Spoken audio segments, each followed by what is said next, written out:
At 9:27 a.m. on December 13, 1943, Second Lieutenant Philip Adair pulled his Curtiss P-40N Warhawk into a climbing turn over Assam, India, as 64 Japanese aircraft materialized through the morning haze 3 miles east, heading directly for his base at Dinjan Airfield. The 23-year-old Adair had flown 43 combat missions with the 89th Fighter Squadron protecting the Hump airlift, but this morning, he was the only pilot airborne when the formation appeared. In the previous 8 weeks, Japanese raids on Allied airfields throughout northeast India had destroyed 47 transport aircraft on the ground and killed 112 personnel. His P-40, nicknamed Lulubelle and marked with the number 44, carried 6 50 caliber Browning machine guns and enough ammunition for approximately 12 seconds of sustained fire. The enemy formation consisted of 24 Mitsubishi Ki-21 Sally bombers, escorted by approximately 40 Nakajima Ki-43 Oscar fighters, arranged in layers above and below the bomber stream. Intelligence reports indicated that similar-sized raids in Burma had achieved 90% hit rates on undefended airfields. Below him, Dinjan Airfield housed 14 C-47 transport aircraft, loaded with critical supplies for Chiang Kai-shek's forces in China, a field hospital treating 63 wounded soldiers, and fuel stocks sufficient to support hump operations for 11 days. If the bombers reached the field unopposed, the damage would cripple Allied supply operations over the Himalayas for weeks. The nearest friendly fighters were 38 minutes away at their base in Jorhat. Adair checked his fuel gauge. Full internal tanks, 180 gallons. Approximately 90 minutes of flight time at combat power. The Japanese formation was 3,000 feet below him, moving at 240 miles per hour toward the airfield. Standard doctrine called for fighter pilots to wait for reinforcements when outnumbered more than 5 to 1. Adair had 64 to 1 odds. He could radio for help and shadow the formation until support arrived. By then, the bombs would already be falling. Or he could attack alone and try to disrupt their bombing run. Adair pushed the throttle forward. His Allison V1710 engine responded immediately, the manifold pressure climbing to 54 inches. The P-40 accelerated to 320 miles per hour. He positioned himself 4,000 feet above the bomber formation, coming at them from the south with the sun behind him. The Oscars hadn't spotted him yet. Their attention was focused forward on the target. He had one advantage: surprise. The Japanese pilots expected fighters to meet them near the target, not 20 miles out. Adair planned his attack vector. Hit the lead bomber formation first. Ignore the fighters initially. Break their bombing accuracy. Make them scatter. Force them to abort the run. Can one P-40 disrupt 64 Japanese aircraft? Please like this video to see how this turns out. Subscribe for more stories, and let's continue. Back to Adair. The lead Sally bomber group flew in tight formation, 6 aircraft arranged in 2 Vs of 3. Adair rolled inverted, pulled the nose down, and dove at the bombers from their 7 o'clock high position. His airspeed built rapidly: 340 miles per hour, 360, 380. The P-40's Allison engine screamed at full power. Range closed fast. The bomber crews still hadn't seen him. At 800 yards, he opened fire. His 650s hammered, tracers arcing toward the lead bomber. Rounds walked up the Sally's left wing. Fabric tore, metal sparked. The bomber's port engine erupted in orange flame. Black smoke poured from the cowling. The formation broke. Bombers scattered left and right, their tight V dissolving into chaos. Adair pulled up hard, 7 Gs crushing him into a seat, and rolled right. 40 Oscar fighters were diving toward him. The Nakajima Ki-43 Oscar was one of the most maneuverable fighters in the Pacific Theater. Powered by a Nakajima HA-115 engine producing 1,150 horsepower, it could reach 329 miles per hour at 13,000 feet and execute turning circles tighter than any American fighter. The Oscar's butterfly combat flaps allowed it to bleed speed rapidly in turns without stalling. Japanese pilots exploited this advantage ruthlessly. In the previous 6 months, Oscars had shot down 63 Allied fighters over Burma and northeast India. Adair's P-40N was faster in a straight line, but couldn't match the Oscar's turn rate. The Warhawk's Allison V1710-81 engine generated 1,240 horsepower at 3,000 RPM, giving the aircraft a maximum speed of 378 miles per hour below 12,000 feet. But in a sustained turning fight, the heavier American fighter would lose energy faster than the lightweight Japanese aircraft. Standard P-40 tactics against Oscars were simple. Never turn with them. Use speed. Hit and run. Extend away. Reset. Adair couldn't extend away. If he fled, the bombers would reform and complete their attack run on Dingen. He had to keep pressure on the formation. Keep them scattered. Keep them nervous. Even if it meant fighting 40 Oscars alone. The first 4 Oscars came at him in a loose finger 4 formation from his 10 o'clock high. Adair rolled left, pulled the nose up, and fired a 2-second burst at the lead fighter. 50 caliber rounds missed high. The Oscar broke right. Its wingman followed. Adair reversed, diving away to maintain speed. 2 more Oscars dove from above. He saw them at 400 yards, pulled into a climbing left turn, fired again. No hits. His ammunition counter showed 800 rounds remaining across all 6 guns, approximately 6 more attacks at his current rate of fire. Behind the fighter screen, the Sally bombers were attempting to reform. 3 groups of 6 aircraft each were closing back into formation. If they achieved their bombing V again, they would press the attack. Adair had perhaps 90 seconds before they reached their release point over Dingen. He rolled out, shoved the throttle to the stop, and dove toward the bombers again. 8 Oscars followed him down. The P-40 accelerated to 405 miles per hour in the dive. The Oscars couldn't match that speed. Adair opened the gap, pulled out at bomber altitude, and lined up on the right-hand Sally formation. Range 300 yards. He fired. Tracers converged on the lead bomber's right engine. The Mitsubishi HA-101 radial engine exploded in a fireball. The bomber rolled right, streaming fire and debris. Its wingman broke formation to avoid collision. Adair kicked rudder, skidded left, fired at another Sally. His rounds punched through the bomber's thin fuselage skin. The Ki-21 had no armor protection for the crew, no self-sealing fuel tanks. Designed in 1936, it was obsolete by 1943 standards. But it could still carry 2,205 pounds of bombs, enough to destroy everything on Dingen Airfield. The Oscar fighters were closing again, 12 of them this time. Adair's fuel gauge showed 162 gallons remaining. His ammunition counter read 650 rounds. The bombers were 19 miles from Dingen. He had perhaps 4 minutes before they reached drop range. Then his engine started overheating. The Allison V1710-81 was a liquid-cooled engine. Coolant circulated through passages in the cylinder heads and block, absorbing heat from combustion, then flowed through a radiator mounted beneath the fuselage. At combat power settings above 50 inches of manifold pressure, the engine generated extreme temperatures. The coolant system was designed to handle sustained operation at those settings for approximately 20 minutes. Adair had been running at full power for 11 minutes.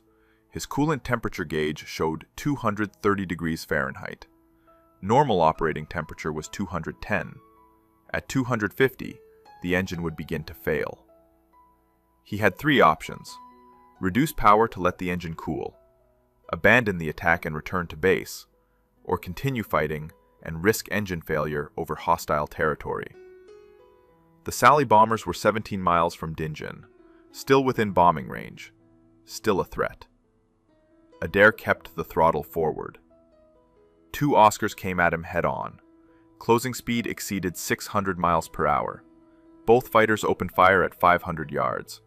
Adair saw their muzzle flashes, 7.7mm tracers walking toward his nose. He fired back. His heavier 50 caliber rounds carried more energy and reached farther. At 350 yards, his rounds hit the left Oscar's engine cowling. The lightweight fighter shuddered, broke left, trailing white coolant vapor. Its wingman followed. Adair rolled right and dove. His coolant temperature hit 240 degrees. The Sally bombers were 15 miles from target. 2 formations of 6 aircraft each had reformed into bombing Vs. The third formation was scattered, 3 bombers struggling to rejoin. Adair went for the lead formation again. 6 Oscars tried to intercept him. He dove past them at 390 miles per hour, too fast for them to follow. At bomber altitude, he leveled out and opened fire on the lead Sally. His first burst hit the bomber's right wing root. The wing structure failed. The outer panel folded upward and tore away. The Sally rolled inverted and entered a spin. No parachutes. The crew rode it down. The formation broke again. Bombers scattered in 3 directions. Their bombing accuracy was destroyed. Even if they dropped now, their bombs would be spread across miles of jungle instead of concentrated on the airfield. Adair pulled up hard. His coolant temperature gauge showed 248 degrees. The engine was running rough. He could feel vibration through the control stick. Detonation was starting in the cylinders. Pre-ignition from excessive heat. If he didn't reduce power soon, the engine would seize. 8 Oscars dove on him from above. He saw them late, rolled left. Too slow. 7.7mm rounds punched through his right wing. Fabric tore, metal buckled. One round hit his right aileron control rod. The aileron response went mushy. He needed more right stick pressure to maintain level flight. Another burst walked up his fuselage. Rounds sparked off his engine cowling. One penetrated the coolant reservoir behind the firewall. Green coolant sprayed across his windscreen. The engine temperature gauge climbed past 260 degrees. Steam erupted from the cowling seams. His oil pressure dropped. The Allison was dying. Adair chopped the throttle. The engine RPM fell from 3,000 to 2,400. Not enough power to maintain altitude. The P-40 started descending. 1,000 feet per minute. Then 1,500. The Oscars were circling above him. Waiting. Then his engine caught fire. Fire in a liquid-cooled aircraft engine follows a predictable sequence. First, burning coolant vaporizes and ignites. The flames spread forward along the engine cowling, drawn by airflow. If the fire reaches the fuel lines running along the engine's left side, the aircraft explodes. Adair had perhaps 30 seconds before that happened. Standard procedure for engine fires was immediate shutdown and bailout. But his altitude was only 8,000 feet, descending rapidly, and he was 12 miles from friendly territory over jungle where Japanese patrols operated. He kept the engine running. The Allison's fuel mixture could be leaned manually. Adair pulled the mixture control back to idle cutoff for 3 seconds, starving the engine of fuel. The fire intensity decreased. He pushed the mixture forward again. The engine coughed, caught, continued running, but rough. Power output had dropped to approximately 60%. Not enough to climb. Barely enough to maintain level flight. He was committed to flying home on a burning, damaged engine, or abandoning the aircraft over hostile territory. The Sally bombers were 13 miles from Dingen, still close enough to turn back and attack, but their formations had disintegrated. Individual bombers were heading southeast toward Burma. The raid was broken. The airfield was safe. Adair turned southwest toward his base at Nagaguli, 43 miles away. Approximately 15 minutes of flight time if the engine kept running. 6 Oscars followed him. At 7,000 feet, his engine oil pressure dropped to 0. The Allison ran on oil pressure to lubricate its connecting rods, crankshaft, and camshaft. Without oil pressure, metal ground against metal. Friction generated heat. Heat caused expansion. Components seized. Adair felt the engine vibration increase. The propeller began windmilling unevenly. Power output fell further. His airspeed dropped to 180 miles per hour. The P-40's stall speed was 120. He was losing the margin between controlled flight and falling. Behind him, the Oscars closed to 400 yards. They didn't fire. They were watching, waiting for the engine to fail completely, waiting for him to bail out or crash. One Oscar pulled alongside, close enough for Adair to see the pilot's face. The Japanese pilot gestured downward. Land the aircraft. Surrender. Become a prisoner. Adair ignored him. At 6,000 feet, smoke began filling his cockpit. Not from the engine fire, from electrical wiring behind the instrument panel. The rounds that had hit his fuselage had severed control cables and damaged the electrical system. Smoke burned his eyes and throat. He slid the canopy open. Wind blast cleared some of the smoke, but the slipstream made breathing difficult. His airspeed fell to 160 miles per hour. The Oscars backed off. They weren't going to waste ammunition. The American pilot was already dead. His aircraft was crippled. The engine was dying. He would crash in the jungle. They circled higher, watching him descend. At 4,000 feet, Adair's right aileron control cable snapped. The aileron flopped to full deflection. The P-40 rolled right and the nose dropped into a dive. He hauled back on the control stick with both hands. Nothing. The elevator cables were damaged. He had no pitch control. The nose stayed down. His airspeed increased. 200 miles per hour. 220. 250. The jungle rushed up at him.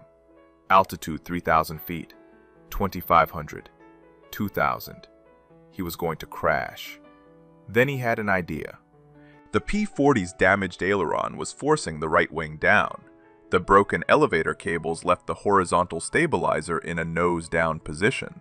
Gravity and aerodynamic forces were pulling the aircraft into an uncontrolled dive.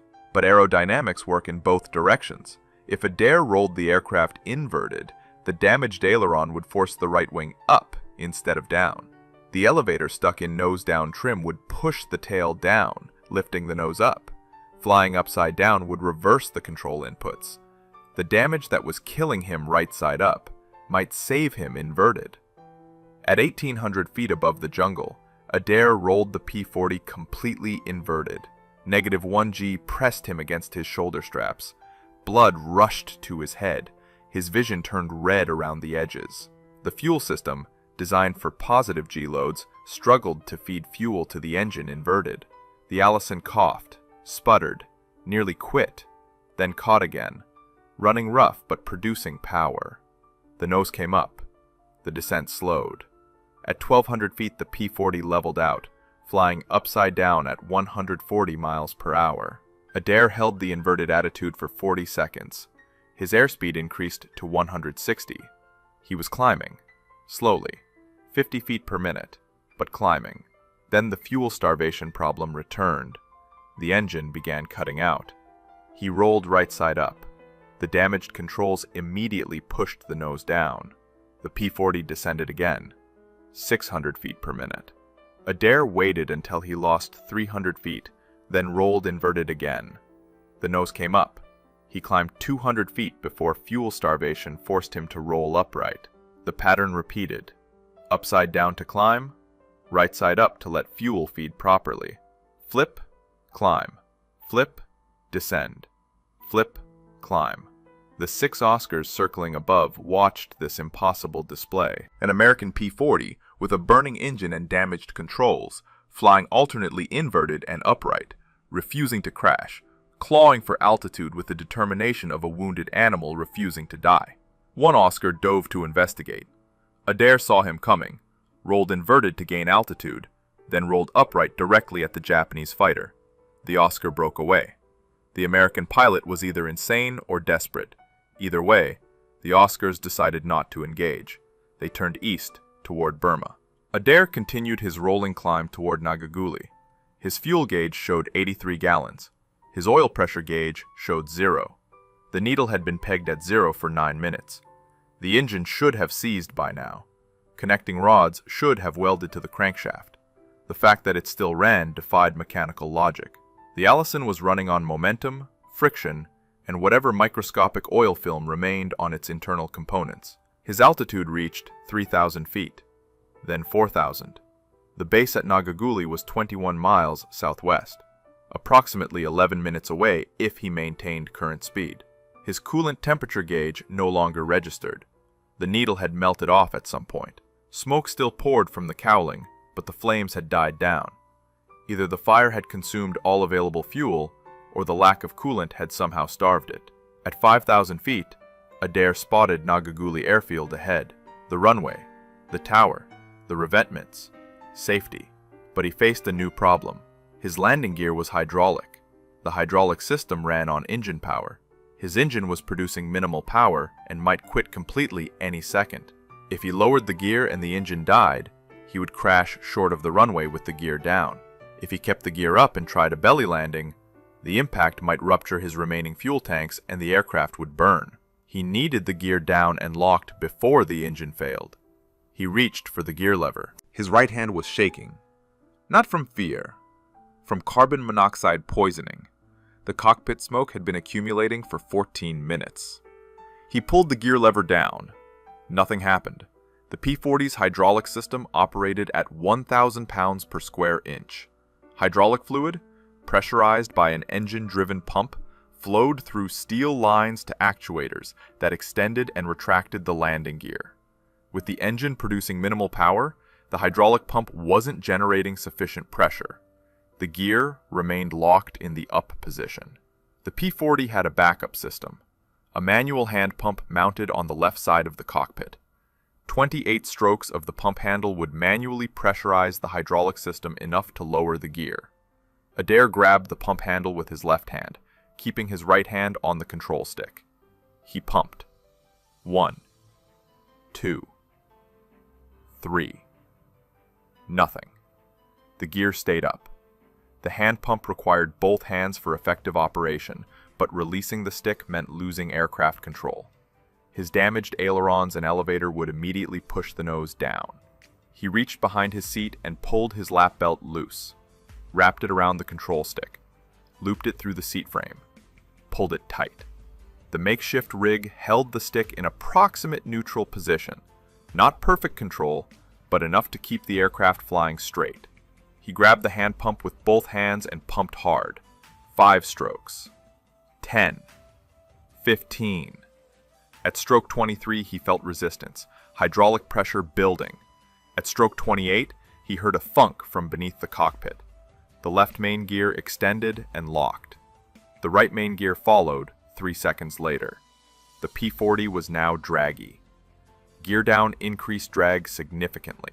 His airspeed fell from 160 miles per hour to 135. Still above stall speed, but not by much. The engine was producing perhaps 40% power now, barely enough to maintain altitude with the gear extended. Nagaguli runway was 7 miles ahead. 3 minutes. His vision tunneled. Gray edges closed in from the periphery. Carbon monoxide poisoning was affecting his brain function. He shook his head, focused on the runway. 6 miles.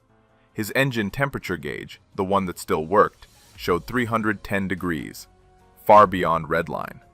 Metal components inside the engine were expanding from heat. Tolerances were closing. Any second now, a piston would seize, or a valve would stick, or a connecting rod would snap. 5 miles. The tower operators at Nagaguli saw him coming. A P-40 with smoke trailing from the cowling, flying erratically, gear down. They assumed he would make a normal approach, lower the flaps, reduce speed, touch down on the main wheels first. Standard landing procedure. But Adair's flaps were hydraulic too. With minimal engine power, he couldn't pump enough hydraulic pressure for both gear and flaps. The gear was down, the flaps stayed up. Landing without flaps meant higher landing speed, 120 miles per hour instead of 90. That meant longer landing roll. Nagaguli's runway was 4,000 feet long. A flapless landing in a damaged aircraft required at least 3,000 feet. Doable, if he maintained airspeed. If the engine kept running. If he touched down smoothly. At 2 miles from the runway, his engine quit. The propeller windmilled to a stop. No power, no thrust. The P-40 became a glider. A very poor glider. The Warhawk's glide ratio was approximately 8 to 1. From 2,000 feet altitude, he could glide approximately 3 miles. The runway was 2 miles away. Theoretically possible, but his damaged aircraft had extra drag from the battle damage. Bullet holes in wings and fuselage disrupted airflow. His actual glide ratio was worse than normal, perhaps 6 to 1. He wasn't going to make the runway. He was going to crash short. In the jungle. After surviving 64 Japanese aircraft, after flying inverted for 11 minutes, after nursing a dying engine for 15 miles, he would crash 200 yards from safety because his engine quit at the worst possible moment. Then he remembered something from training, something his instructor had said about P-40 glide performance, something about flying inverted. In a normal glide, an aircraft descends nose first, gravity pulling it downward while wings generate lift. But inverted, the aerodynamics reverse. The wings camber, designed to generate lift upward when right side up, generates downward force when inverted. However, at specific angles of attack, this reversal creates less drag than right side up flight. An inverted glide could theoretically extend range by reducing drag. The principle had been mentioned briefly during training. No instructor expected pilots to actually use it. Adair had nothing to lose. He rolled inverted at 1,800 feet, 1 mile from the runway. Blood rushed to his head. His vision reddened. He held the inverted attitude, watching the jungle pass beneath him, or above him. Perspective became disorienting. The airspeed held steady at 125 miles per hour. The descent rate was 500 feet per minute, better than the 700 feet per minute he'd been experiencing right side up. The tower operators at Nagaguli saw an inverted P-40 approaching with landing gear extended. Gear down while inverted was aerodynamically wrong, structurally stressful. The gear doors, designed to handle air loads from below, were now subjected to loads from above. But the gear held. The P-40 continued its inverted approach. On the ground, a crew chief named Technical Sergeant Robert Martinez watched through binoculars. He saw the inverted aircraft, saw the gear extended, saw smoke trailing from the engine. His first thought was that a Japanese pilot had stolen a P-40 and was attempting to strafe the field. Martinez ran toward the nearest 50 caliber machine gun position. 3 other ground crew followed him. They reached the gun emplacement and began traversing the weapon toward the approaching aircraft. Adair was at 400 feet altitude, half a mile from the runway threshold, still inverted. His vision was fading. Gray tunnels closed in. Carbon monoxide and negative G-forces were shutting down his brain. He had perhaps 20 seconds of consciousness remaining. He needed to roll upright, line up with the runway, and land. But if he rolled upright too soon, the damage controls would push the nose down and he'd crash short. If he rolled too late, he'd overshoot the runway. At 200 feet altitude, 300 yards from the threshold, Adair rolled right side up. The damaged aileron immediately pushed the right wing down. He countered with left stick, fighting the aircraft, forcing the wings level. The nose wanted to drop. He pulled back on the stick. The broken elevator cables gave him partial control. Not much, just enough. The P-40 descended toward the runway at a steep angle, nose high, wings wobbling. Martinez's gun crew tracked the aircraft. The P-40 was definitely damaged. Smoke poured from it. It might be friendly. It might be enemy. In 3 seconds, the aircraft would cross the runway threshold. Martinez had to decide, shoot or hold fire. He held fire. Adair crossed the threshold at 90 feet, descending rapidly. Too fast, too steep. The P-40 dropped the last 90 feet in 4 seconds. The main wheels hit the concrete runway hard. 7G impact. The gear struts compressed fully. The tail wheel slammed down. Metal shrieked. The right main gear collapsed. The right wing dropped. The wingtip hit the runway and dug in. The aircraft ground looped right, spinning 180 degrees, throwing up sparks and concrete fragments. It skidded backward for 200 feet and stopped. Smoke billowed from the engine compartment. Fire crews raced toward the aircraft. Adair sat motionless in the cockpit for 12 seconds. Then he released his shoulder straps, stood up, and climbed out onto the wing. His legs buckled. He caught himself on the wing root. Ground crew reached him and helped him down. Martinez arrived with the fire crew. They opened the cowling. The Allison engine was destroyed. Pistons seized. Crankshaft warped. Oil pan ruptured. Coolant everywhere. Adair walked around the aircraft with Martinez. They counted the damage. 16 bullet holes in the fuselage, 7 in the right wing, 4 in the left. 1 round had severed the right aileron control cable completely. Another had punctured the hydraulic reservoir. A third had cut through 2 electrical bundles behind the instrument panel. The engine had sustained catastrophic damage from overheating and oil starvation. Every cylinder showed scoring. 3 connecting rods were welded to the crankshaft. The coolant system was destroyed. Lulubelle would never fly again. But Philip Adair had saved Dinjan Airfield. Intelligence reports confirmed that all 24 Sally bombers had turned back without dropping their ordnance. The Japanese formation had scattered 15 miles short of target. 40 Oscar fighters had escorted empty bombers back to Burma. 0 bombs hit Allied facilities, 0 casualties on the ground. 14 C-47 transports remained operational. The hump airlift continued without interruption. On December 16, 1943, 3 days after the mission, 10th Air Force Headquarters interviewed Adair about the engagement. He described the attack sequence, the inverted flying technique, the landing approach. Flight surgeons examined him. Carbon monoxide levels in his blood were still elevated 72 hours after the mission. They determined he had been flying with severe poisoning for the final 11 minutes of the flight. That level of impairment should have rendered him unconscious. He had somehow remained functional through will alone. On January 8, 1944, Lieutenant General Joseph Stilwell, commander of U.S. Forces China-Burma-India Theater, presented Second Lieutenant Philip Adair with the Silver Star. The citation read, "For gallantry in action against enemy forces on December 13, 1943, when Lieutenant Adair, flying alone, engaged and disrupted a formation of 64 enemy aircraft attacking Allied installations, continuing his attack despite severe aircraft damage and personal injury, thereby preventing destruction of critical supply facilities." Adair flew 95 more combat missions with the 80th Fighter Group.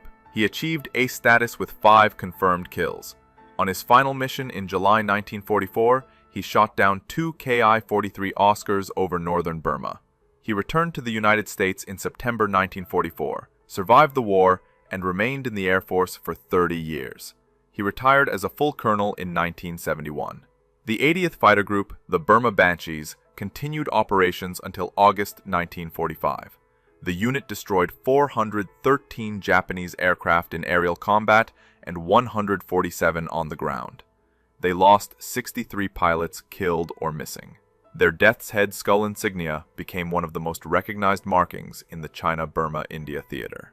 The P-40 Warhawk never achieved the fame of the P-51 Mustang or P-47 Thunderbolt. It was slower than both. It couldn't fight effectively above 15,000 feet. By 1943, it was considered obsolete. But in the hands of determined pilots like Philip Adair, the rugged Curtiss fighter proved what mattered most in combat wasn't the aircraft's specifications. It was the courage and skill of the pilot flying it. 1 pilot, 1 obsolete fighter, 64 enemy aircraft. December 13th, 1943. Philip Adair proved that impossible odds mean nothing when someone refuses to quit. His solution to damaged controls, flying alternately inverted and upright for 11 minutes, defied every standard flying procedure. His inverted landing approach with gear extended had never been attempted before and was never repeated. That's the story of the Burma Banshees and the day one P-40 pilot disrupted an entire Japanese raid. If stories like this remind you why we preserve history, hit that like button, subscribe for more forgotten heroes, and turn on that notification bell so you never miss these stories. Drop a comment and tell us where you're watching from and whether anyone in your family served in the CBI theater. Thanks for watching. We'll see you in the next video. March 1978. The North Atlantic. The ocean is not silent. To the untrained ear, it is a tomb. A vast crushing abyss of black water and freezing temperatures. But to Captain First Rank Valery Kulikov, standing in the cramped, humid control center of a Soviet Project 671 submarine, known to the West as the Victor class, the ocean is a cacophony. It is a noisy, chaotic battlefield. There is the groan of tectonic plates shifting miles below, the shrill songs of whales echoing across thermal layers, and the constant rhythmic churning of the surface waves crashing far above. Kulikov is a veteran of the Northern Fleet. He knows these sounds. He knows how to hide inside them. His mission, handed down directly from the Admiralty in Severomorsk, is simple on paper but terrifying in practice. Breach the Greenland-Iceland-United Kingdom gap, disappear into the open Atlantic, and simulate a missile strike vector against the American eastern seaboard. This is the holy grail of Soviet naval doctrine. If a Victor-class submarine can vanish into the Atlantic undetected, the Soviet Union holds a knife to the throat of the United States. It means the balance of power is maintained. It means the Americans cannot strike first, because they do not know where the retaliation will come from. Kulikov checks the depth gauge, 200 meters. Speed, 5 knots. At this speed, the Victor is a ghost. The screw is barely turning, generating zero cavitation. The machinery inside the hull is mounted on rubber rafts to dampen vibration. They are running ultra-quiet. In the mind of Captain Kulikov and his political officer, they are a hole in the water. They do not exist. The navigation officer marks their position on the chart with a grease pencil. They are crossing the threshold, the invisible line between the Barents Sea and the open ocean. This is the danger zone. This is where the Americans hunt. But Kulikov is confident. His hydroacoustic operators report clear water. No propeller noises, no active sonar pings, no American hunter-killer submarines trailing their wake. They are safe. They have slipped the net. And then, the impossible happens. It does not begin with a bang, but with a sound that makes the blood freeze in the veins of every man in the command center. Splash, splash, splash. It is the distinct, terrifying sound of objects hitting the water from the air. Hydroacoustics! Kulikov snaps, his voice cutting through the humidity. Report! The sonar operator presses the headphones hard against his skull, his eyes wide with confusion. Captain, sonobuoys, active pattern. They are dropping them right on top of us. Kulikov's heart hammers against his ribs. This makes no sense. To drop sonobuoys, listening devices deployed from aircraft, the Americans must know exactly where the submarine is. But that is physically impossible. The Soviet submarine has been silent for 3 days. They have not used their radar. They have not used their radio. They have not surfaced. There is no ship above them. There is no American submarine behind them. Emergency dive! Kulikov roars. Rudder hard left. Flank speed. Get us under the thermal layer. The deck tilts violently. The calm silence of the control room shatters as the crew scrambles to their battle stations. The reactor hum rises to a whine as the turbines kick in. The stealth is gone now. Survival is the only objective. But as the Victor-class boat dives deep, twisting and turning to shake off the pursuit, the nightmare deepens. A dull, metallic thrum, thrum, thrum fills the water. It is the sound of powerful twin screws, an American destroyer. And it is not searching. It is driving fast, directly toward their intercept point. They are going active! The sonar operator screams. A split second later, the hull rings like a struck bell. Ping. The sound is so loud it feels like a physical blow. Active sonar. The Americans aren't looking for them anymore. They have found them. They have a firing solution. If this were a hot war, Kulikov and his 80 men would be dead in seconds, crushed by the pressure of the imploding hull before they even realized they had been hit. Kulikov grips the periscope railing, his knuckles white. Confusion wars with fear in his mind. This was not a chance encounter.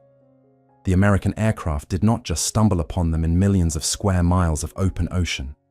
They were waiting. They arrived at the exact coordinates, at the exact time, as if they had Kulikov's own charts in front of them. Evasive maneuvers, he orders, but his voice lacks the conviction of command. He knows deep down it is futile. For the next 4 hours, the Soviet submarine is hounded. Every time Kulikov changes course, the destroyers above adjust to match. Every time he tries to hide under a thermal layer, a temperature change in the water that usually deflects sonar, the sonobuoys are waiting for him on the other side. It is as if the ocean itself has turned transparent. It is as if the Americans are watching him through a glass floor. Finally, after an exhausting game of cat and mouse, the Americans break off. They have made their point. They have humiliated the pride of the Soviet Navy. Kulikov orders the boat to return to the Barents Sea. The mission is a failure. But the failure is not the terrifying part. The terrifying part is the mystery. As the submarine limps back toward the ice, the officers gather in the wardroom, the air thick with cigarette smoke and fear. They do not speak of incompetence. They do not speak of bad luck. They speak of the phantom. There is no way they could have heard us, the chief engineer insists, slamming his hand on the table. Our machinery noise was below background levels. We were quieter than the shrimp. Physics says they cannot detect us. Maybe a satellite, the political officer suggests, his voice trembling. Maybe they have a satellite that can see through water. Impossible, Kulikov says, staring at the steel bulkhead. Water blocks radio waves. Water blocks light. No satellite can see a submarine at 200 meters. The silence that follows is heavy. If it is not a satellite, and it is not a spy ship, and it is not a traitor on board, then what is it? This incident in 1978 is not an isolated event. Across the Northern Fleet and the Pacific Fleet, the reports are beginning to pile up on the desks of the admirals in Moscow. A pattern is emerging. A terrifying, inexplicable pattern. Soviet submarines, the most expensive and complex machines ever built by the USSR, are being intercepted with impossible precision. They leave port in total secrecy. They follow randomized routes. They maintain strict radio silence. And yet, time and time again, they arrive at a remote patch of the Atlantic, only to find a US Navy P-3 Orion circling overhead, waiting for them like a vulture. To the Soviet High Command, this is not just a tactical problem, it is an existential crisis. The entire strategy of the Cold War relies on mutually assured destruction. The Soviet Union builds thousands of nuclear missiles placed on submarines to guarantee that if America attacks, the submarines will survive to strike back. This guarantee is what keeps the peace. It is the shield of the motherland. But if the ocean is transparent, if the Americans can see every submarine, track every movement, and wait for every captain, then the shield is made of paper. The Kremlin is in a state of quiet panic. They are spending billions of rubles to build titanium hulls, quieter reactors, and faster torpedoes. They are bankrupting their economy to achieve naval parity. But it seems that no matter how much money they spend, the Americans are always one step ahead. They are fighting a ghost. Before we unravel this investigation and dive into the paranoia that gripped the Soviet intelligence services, take a moment to subscribe to Cold War Chronicles. We explore the hidden history of the conflict that defined our world, dissecting the technology and the strategies that kept the superpowers on the brink. Click the subscribe button to join the analysis. The stakes could not be higher. By the late 1970s, the Soviet military leadership is beginning to suspect something dark and supernatural about American technology. Imagine the psychological toll on the crews. Men like Captain Kulikov are trained to believe in their equipment. They are told that their vessel is the apex predator of the sea, but they are venturing out into the dark water with the gnawing sensation that they are being watched from the moment they leave the dock. The paranoia begins to rot the discipline of the fleet. Commanders start to second-guess their orders. They start to see phantoms on their sonar screens. They begin to execute wild, dangerous maneuvers, the famous Crazy Ivan, where a submarine suddenly turns 180 degrees to check its blind spot, the area behind the submarine where its own propeller noise blocks the sonar. In the Kremlin, the KGB is tasked with finding the answer. They are told to look for spies. They are told to look for new American radar systems. They are told to look for anything that explains why the ocean has eyes. But they are looking in the wrong places. They are looking at the sky, searching for satellites. They are looking at the hulls of their ships, searching for tracking beacons. They are interrogating their own sailors, searching for leaks. They do not realize that the answer lies in the one place they believe is safe, the deep, crushing darkness of the ocean floor itself. The impossible event encountered by Captain Kulikov was not a glitch. It was a demonstration of a capability so advanced, so secret, and so massive that the Soviet mind could not even conceive of its existence. The Soviets believe the ocean is a place of silence. They are about to learn that to the Americans, the ocean is a wired room. And the microphone has been on for 20 years. Moscow, the Ministry of Defense, 1979. The file on the desk of Admiral Sergei Gorshkov the commander-in-chief of the Soviet Navy, is stamped with the highest classification level available to the Soviet Union. Special importance. It is not a file about victory. It is a file about a ghost. Gorshkov is a legend. He is the man who transformed the Soviet Navy from a coastal defense force into a global superpower. He built the fleets that now patrol the world's oceans. But as he stares at the reports from the Northern Fleet, the legend feels powerless. The report from Captain Kulikov is not unique. It is merely the latest entry in a dossier that has been growing thicker for 5 years. The data is consistent, and it is maddening. Item 1. A Project 667. Yankee-class submarine carrying 16 ballistic missiles attempts to patrol near Bermuda.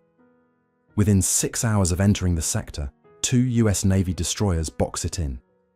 Item 2. A Charlie-class cruise missile submarine attempts to transit the Giayuk Gap, the choke point between Greenland, Iceland, and the UK. It runs deep and slow. It is intercepted by a British frigate that seems to be waiting at the exact exit point of the channel. Item 3. A frantic transmission from a submarine commander in the Pacific, claiming that American aircraft were dropping practice depth charges on his position while he was stationary and silent, hovering over a trench. Gorshkov lights a cigarette, the smoke curling up toward the high ceilings of his office. He looks at his intelligence officers, the men from the GRU, military intelligence, and the naval staff.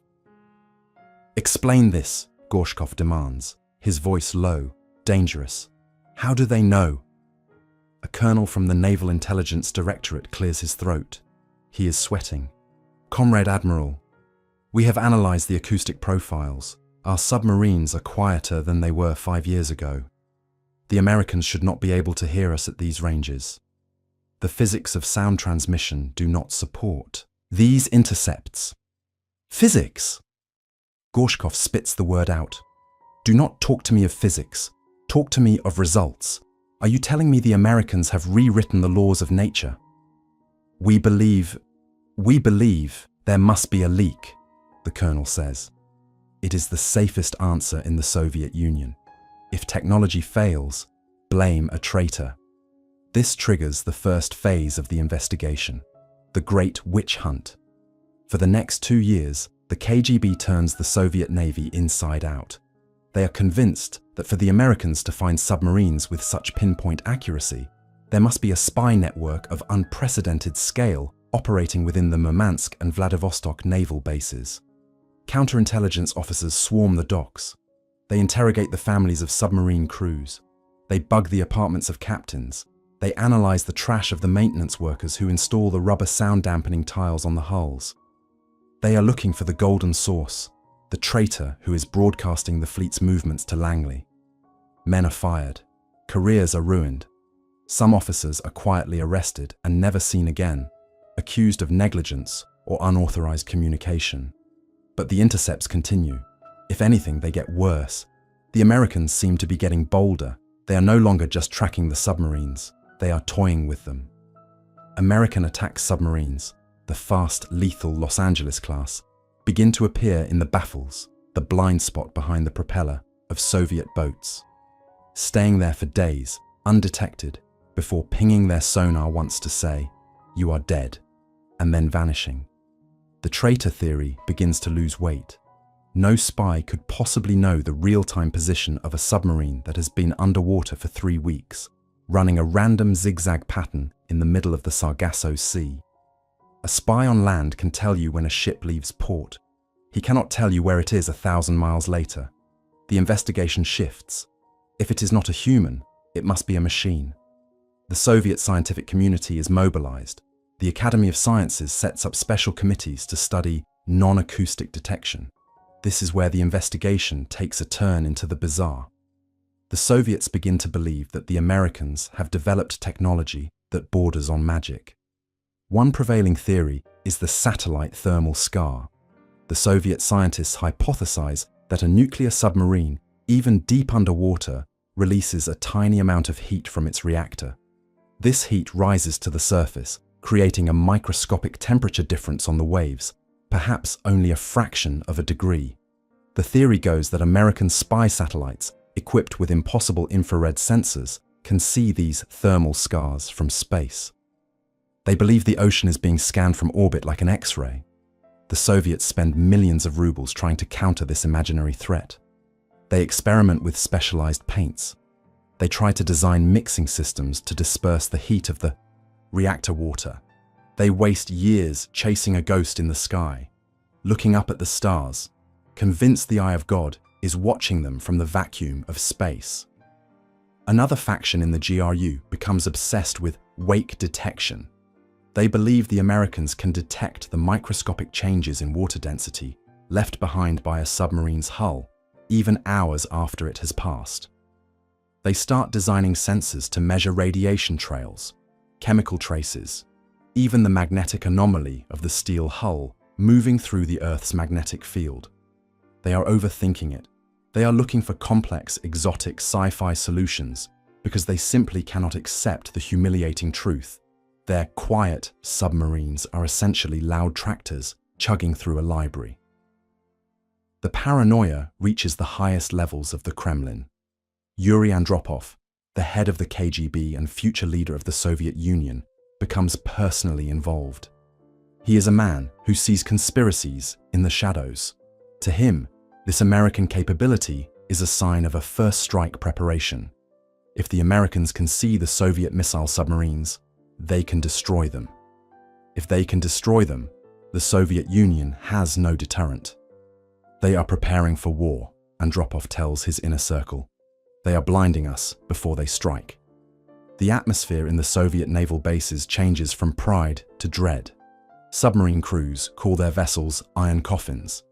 They know that the moment they slip under the waves, they are likely already targeted. The bravado of the early Cold War evaporates. To fix this, the Soviet engineers are ordered to work harder. They are told to build the Black Hole, a submarine so quiet it cannot be heard. They begin work on the improved Kilo class and the Akula class. They steal Toshiba milling machines from Japan to create quieter propellers. They are desperate to close the gap. But even with these improvements, the ghost remains. In 1981, a Soviet intelligence ship, a trawler bristling with antennas disguised as a fishing vessel, is drifting off the coast of Iceland. Its mission is to monitor NATO communications. The radio operator on the trawler intercepts a strange signal. It is not a voice.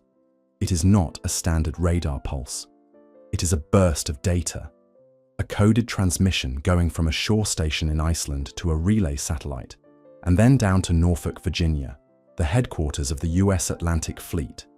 The Soviet analysts break down the timing. 12:05 p.m., a Soviet Victor III submarine passes a specific coordinate near the Reykjanes Ridge. 12:05 p.m., the shore station in Iceland transmits the data burst. 12:15 p.m., a US Navy P-3 Orion takes off from Keflavik Air Base. 12:45 p.m., the Orion drops a sonobuoy right on top of the Victor III. The correlation is perfect. The Americans didn't find the sub with the plane. The plane was sent to the sub. The detection happened before the aircraft even took off. The realization hits the GRU analysts like a sledgehammer.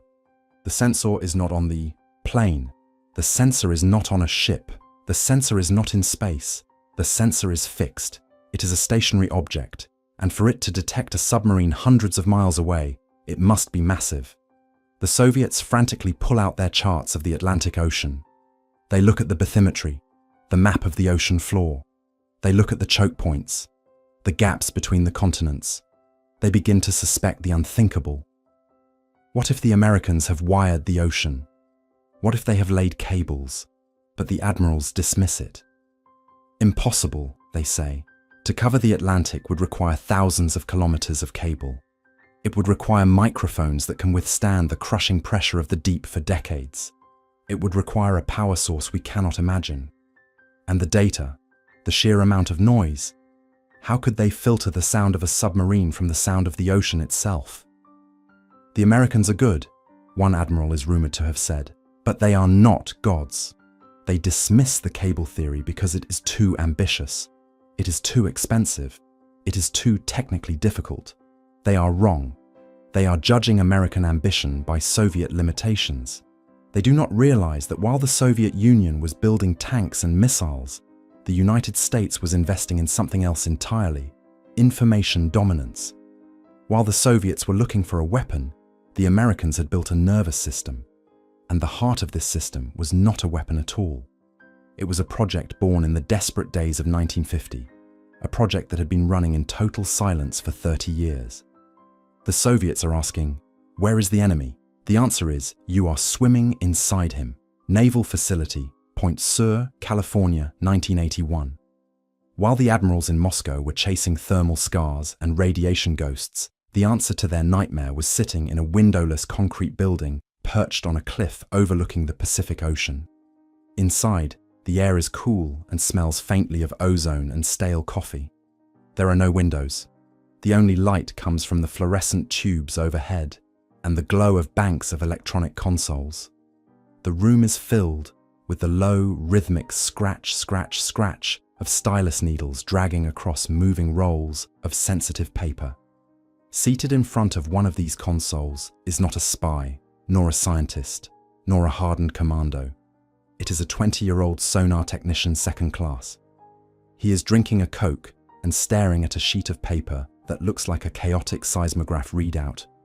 To the untrained eye, the paper is a mess of static black squiggles representing the noise of the ocean. Shrimp snapping, waves crashing, the distant rumble of commercial shipping traffic. But the technician is not looking at the static. He is trained to look through it.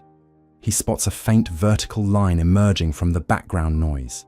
It is a discrete frequency, a constant tone. He adjusts a dial, refining the sensitivity. The line grows darker.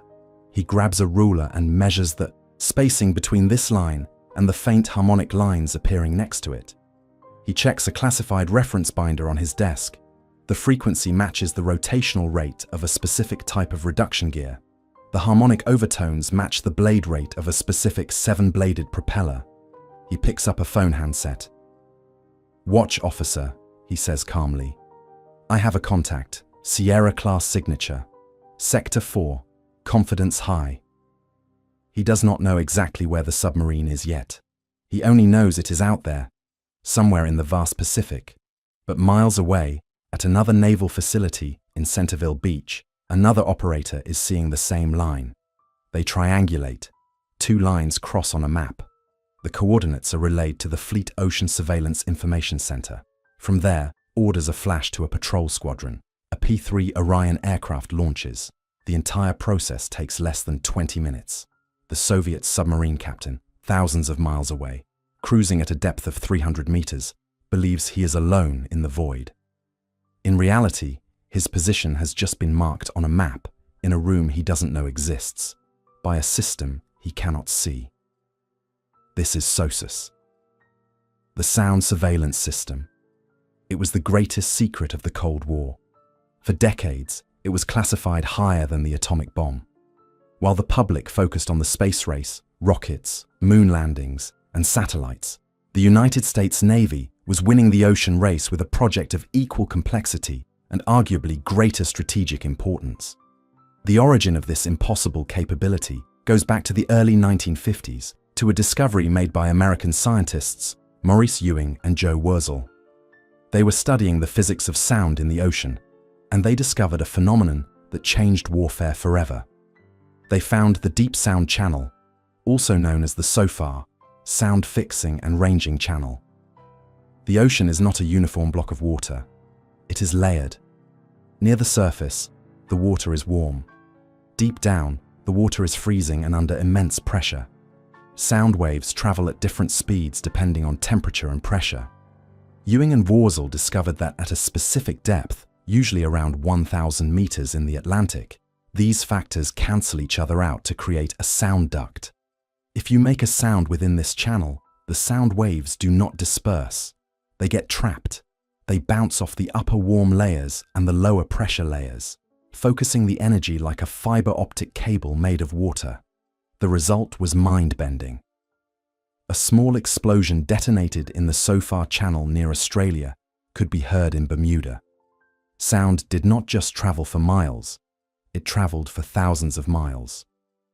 The US Navy realized the implication immediately. If they could place microphones, hydrophones, directly into this axis, they wouldn't need to be near a Soviet submarine to hear it. They could hear it from the other side of the ocean. This triggered Project Caesar. It was an engineering feat that rivaled the construction of the interstate highway system. Under the guise of oceanographic research, the US Navy, working with Bell Labs and Western Electric, began to wire the ocean floor. Massive cable-laying ships, looking like innocent merchant vessels, crisscrossed the Atlantic and Pacific. They carried thousands of miles of armored coaxial cable. At specific intervals, they lowered massive hydrophone arrays, structures the size of buses, packed with sensitive listening equipment, onto the seabed. They placed them at the strategic choke points, the Guyuk Gap, Greenland, Iceland, UK, the continental shelf off the US East Coast, the waters surrounding Japan. By the time Captain Kulikov was taking his Victor-class submarine out in 1978, he was not entering a wild ocean. He was entering a studio. The genius of SOSUS was not just the cables, it was the processing. The ocean is loud. A single hydrophone array picks up everything. Whales, drilling rigs, surface ships, rain, tectonic rumbles. The raw audio is a deafening roar.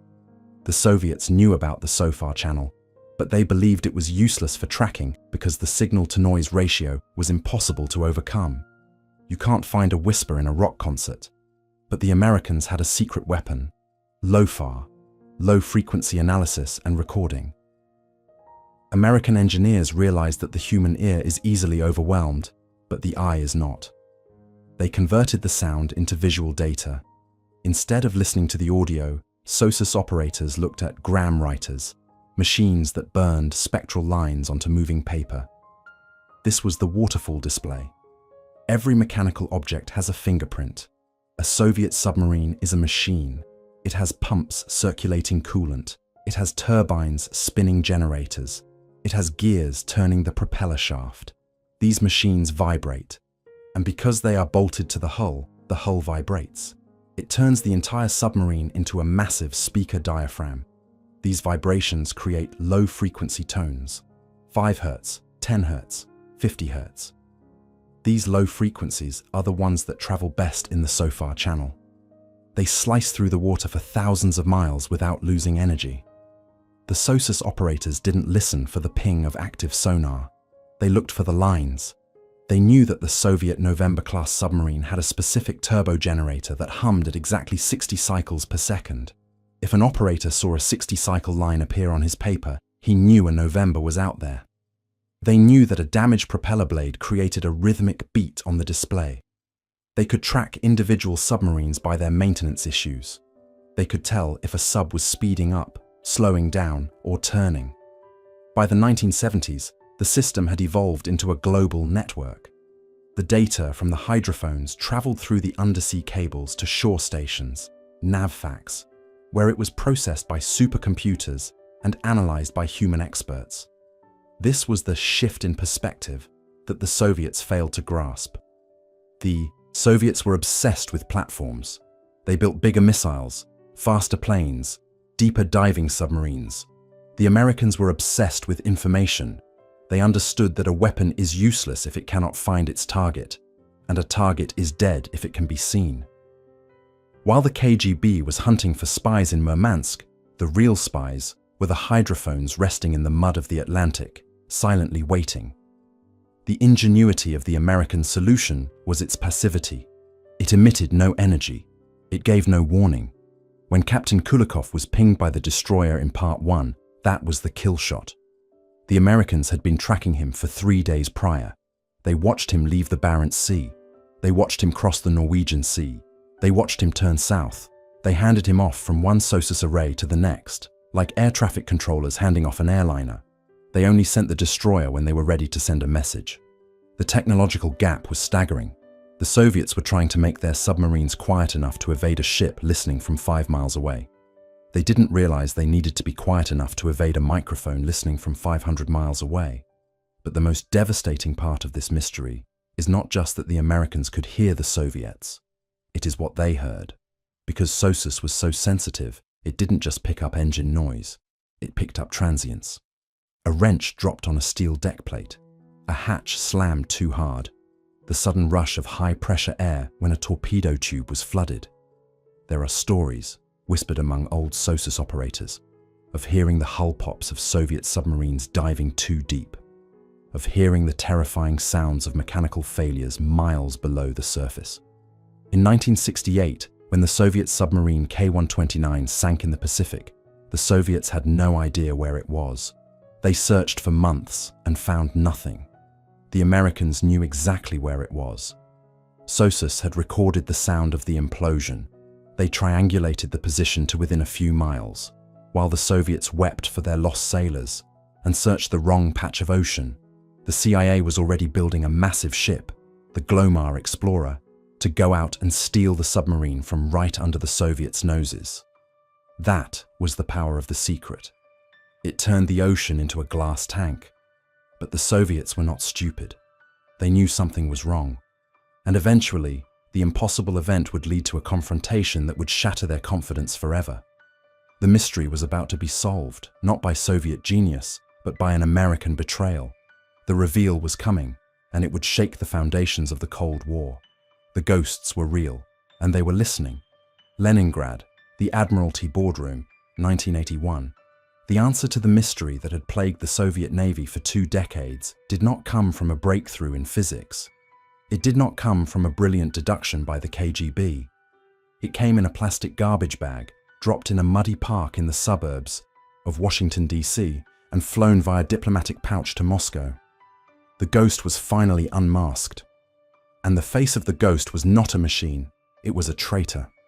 For years, a US Navy warrant officer named John Walker had been selling cryptographic keys to the Soviets. He was the golden source the KGB had dreamed of. But for a long time, the Soviets did not understand the true value of what they were buying. They used the keys to read diplomatic cables and fleet orders. They treated it as tactical intelligence. But in the early 80s, a team of senior Soviet naval analysts finally put the pieces together. They used Walker's keys to decrypt a backlog of historical US Navy operational summary messages. The daily reports sent from the Atlantic Fleet headquarters to the Pentagon. They sat in a secure room in Leningrad, reading the translated transcripts. And as they read, the blood drained from their faces. They were reading their own obituary. The documents were not vague, they were precise, clinical logs of Soviet submarine movements. Message dated 14th October 1979, detected Victor II, class unit departing Murmansk, tracking via Caesar Array B, signal strength strong, blade rate confirms unit is K488. Message dated 16 October 1979, unit K488 transiting Bear Island Gap, handing off to UK Array, maintain passive monitoring. Message dated 20 October 1979, unit K480 at station keeping in Sector 4. Acoustic signature suggests cavitation on number 3 propeller blade. The Soviet admiral reading the file dropped the page onto the mahogany table. The silence in the room was absolute. There were no satellites. There were no thermal scars. There were no radiation detectors. They hear us, the admiral whispered. They have always heard us. The shock was total. It was a moment of vertigo. For 20 years, the Soviet Union had believed they were playing a game of hide and seek in a dark forest. Now they realized the Americans had installed floodlights and removed all the trees. They looked at the maps provided in the American files. They saw the approximate locations of the SOSUS arrays. They saw the coverage zones. The Atlantic was not an open ocean, it was a kill box. Every single ballistic missile submarine, the pride of the Soviet nuclear deterrent, had been tracked from the moment it got its bottom wet. The impossible events, the destroyers waiting at the rendezvous points, the P-3 Orions dropping buoys on silent subs, suddenly made perfect, terrifying sense. The Americans weren't guessing. They were watching a radar screen. Except the radar was made of sound. The psychological impact on the Soviet high command cannot be overstated. It was a humiliation. It meant that trillions of rubles spent on the naval expansion had been wasted. It meant that if World War III had broken out in 1975 or 1978, the Soviet submarine fleet would have been wiped out in the first hour. Panic set in, but it was a cold, calculated panic. "We must fix this." The order came down from the Kremlin. "We must close the gap." The investigation was over. The frantic scrambling for answers was replaced by a frantic scramble for a solution. The Soviets now knew why they were being heard. The American reports were specific. Propeller cavitation, reduction gear whine, machinery tonals. The Americans were listening to the flaws in Soviet manufacturing. The Soviet defense industry was ordered to achieve the impossible, silence the fleet. But they hit a wall. They knew the theory of how to make a quiet propeller. You needed complex, computer-controlled curves to slice the water without creating bubbles, cavitation. But the Soviet Union did not have the tools to build them. Their heavy industry was great at casting steel, but they lacked the precision electronics and multi-axis milling machines required for such delicate work. So, they did what they had done with the SOSUS secret. They stole the solution. In one of the most damaging episodes of technology transfer in the Cold War, Soviet agents approached a Japanese company, Toshiba, and a Norwegian company, Kongsberg. They wanted 9-axis computer numerical control, CNC, milling machines. These were restricted technologies, banned from export to the communist bloc by international treaties. Through a complex web of shell companies and falsified end-user certificates, the deal was done. The machines were shipped to the Baltic shipyard in Leningrad. The result was the Akula-class submarine. The Akula was the response. It was the Soviet attempt to blind the SOSUS network. With the new Japanese milling machines, they carved propellers that were masterpieces of hydrodynamic engineering. They floated the machinery on active dampening rafts. They coated the hull in thick anechoic tiles. When the first Akulas slipped into the water in the mid-80s, the US Navy was shocked.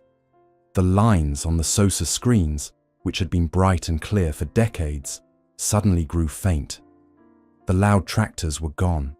The Soviets had finally built a shark. But here lies the tragedy of the Soviet system and the futility of their response. They had solved the technological problem, but they had failed the economic one. By the time the Akula entered service, it was the mid-80s. The Soviet economy was in freefall. The cost of building these titanium-hulled high-tech submarines was astronomical. They couldn't build them in mass numbers. They could only afford a handful. Meanwhile, the Americans had not stood still. While the Soviets were frantically trying to beat the passive listening of SOSUS, the US Navy was already moving to the next paradigm. They were deploying Surveillance Towed Array Sensor System, SIRTAS, ships that dragged massive listening tails behind them, mobile versions of SOSUS. They were developing active low-frequency sonar, which didn't just listen for noise, but flooded the ocean with sound to light up even the quietest submarines. The Soviets were playing catch-up in a race that the Americans were changing every 5 years. The reveal of SOSUS broke the spirit of the Soviet naval doctrine. It forced them to confront the reality that quantity did not equal quality. They had built the largest submarine fleet in history, only to find out it was the largest collection of targets in history. The final blow to their confidence came not on the battlefield, but in the data.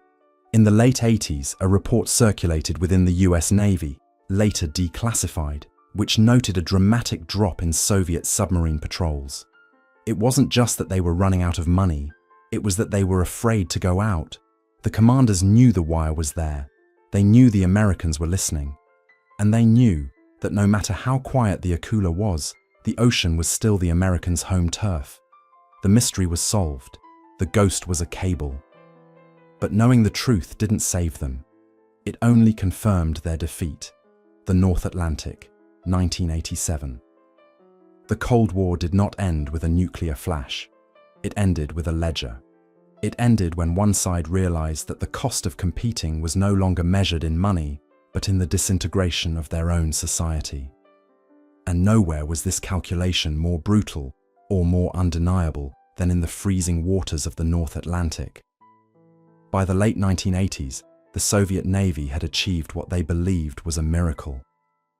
They had fielded the Akula-class submarines and the improved Victor III-class submarines. These vessels were masterpieces of theft and engineering. They were quiet. In some conditions, they were quieter than their American counterparts, the early Los Angeles-class submarines. But it did not matter. The killer statistic of the naval Cold War is not the number of missiles or the tonnage of the fleets. It is the detection probability in the open ocean. According to declassified analysis from the US Naval War College, during the peak of the SOSUS era, the probability of a Soviet submarine being detected upon entering the Atlantic was not 50%. It was not 80%. It was effectively 100%. For every Soviet submarine that crossed the GIUK gap, there was a corresponding track file in a computer in Norfolk, Virginia. This reality forced a catastrophic strategic shift for the Soviet Union. Realizing that the Atlantic was a transparent ocean, the Soviet High Command was forced to abandon the dream of the Blue Water Navy that Admiral Gorshkov had spent 30 years building. They could no longer threaten the American coast. They could no longer guarantee that their missile submarines would survive a transit to their launch boxes near Bermuda. So, they retreated. They adopted the Bastion strategy. Instead of roaming the world's oceans, the Soviet ballistic missile submarines were pulled back. They were ordered to stay close to home, in the Barents Sea and the Sea of Okhotsk, protected by rings of surface ships, aircraft and mines, often hiding under the polar ice cap where the background noise of grinding ice made SOSUS less effective. Think about the magnitude of that defeat. The United States Navy, with a passive system of cables and hydrophones, had effectively denied the Soviet Union access to 70% of the Earth's surface. The Soviet Navy, the second largest armada in history, was bottled up in its own backyard, afraid to venture out into the open water because they knew the big ear was waiting. The economic collapse. This technological defeat fed directly into the macro tragedy of the Soviet collapse. The story of SOSUS is the perfect microcosm of the economic war that destroyed the USSR. It is a story of asymmetric cost. The United States spent an estimated $16 billion, adjusted for inflation, on the entire SOSUS network over 40 years. It was expensive, yes, but compared to the cost of what it countered, it was a bargain. To defeat SOSUS, the Soviet Union had to redesign its entire naval architecture. They had to scrap huge portions of their fleet. They had to build expensive titanium hulls. They had to import illegal technology. They had to dedicate entire fleets of surface ships just to guard their submarines in the bastions. The Soviets were spending nearly 20% of their gross domestic product on defense, frantically trying to plug the holes in their security that American technology kept ripping open. The Americans were spending less than 6%. The SOSUS network forced the Soviets into a spending spiral they could not sustain. Every time the Americans laid a new cable, the Soviets had to spend billions to counter it. It was a war of attrition, but instead of bleeding soldiers, the Soviets were bleeding rubles, resources, and technical capacity. The imitation trap also played a fatal role, because the Soviets were always reacting, always trying to steal the milling machines or copy the designs to catch up. They never developed the indigenous innovation culture needed to leapfrog the Americans. They were running a race where the finish line kept moving, and they were wearing lead boots, the legacy of the wire. The Berlin Wall fell in 1989. The Soviet Union dissolved in 1991. The Cold War ended, but the cables remained. For years after the collapse, the SOSUS network kept listening, but the sounds changed. The menacing hum of the Typhoon-class submarines and the whine of the Victor-class submarines faded away, replaced by the silence of a demilitarized ocean. The legacy of SOSUS is paradoxical. It was a weapon of war that likely prevented war. Deterrence relies on certainty. If the Soviets had believed their submarines were invisible, they might have been tempted to strike, thinking they could get away with it. Or more likely, they might have panicked during a crisis, believing they had an advantage they did not actually possess. SOSUS provided the United States with information dominance. The American presidents, from Eisenhower to Reagan, knew exactly where the enemy was. They didn't have to guess. This reduced the paranoia. In Washington, when you know where the knife is, you don't lash out blindly in the dark. In the 1990s, the secrecy was finally lifted. The Project Caesar cover story was dropped. The US Navy did something extraordinary. They handed the keys to the scientists. The hydrophones that had once tracked nuclear Armageddon were now used to track whales. Marine biologists used the system to study the migration patterns of blue whales and fin whales across entire ocean basins, something that had been impossible before. They used it to listen to underwater earthquakes and volcanic eruptions. The sword was not beaten into a plowshare, it was beaten into a stethoscope for the planet. Epilogue. Today, the ocean floor is more crowded than ever. Fiber optic cables carry the internet, our emails, our videos, our digital lives across the same abyssal plains where the SOSUS cables once lay in secret. But the game of ghosts has returned. A new generation of Russian submarines, the Yasen class, and Chinese submarines are entering the deep. They are quieter, deadlier, and more advanced.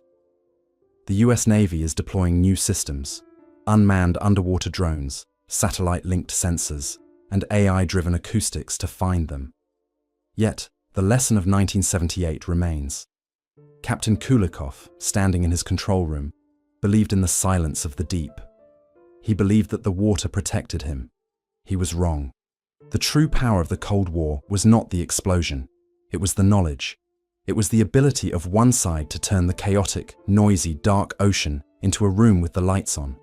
The Soviet Union collapsed, not because it lacked courage, but because it was fighting blind against an enemy that could see everything. In the end, the most dangerous weapon in the American arsenal was not a missile. It was a microphone. And somewhere in the deep Atlantic, buried under decades of silt, the cables are still there. Silent witnesses to the greatest game of hide and seek ever played, waiting for the sound of the next ghost to rise from the dark.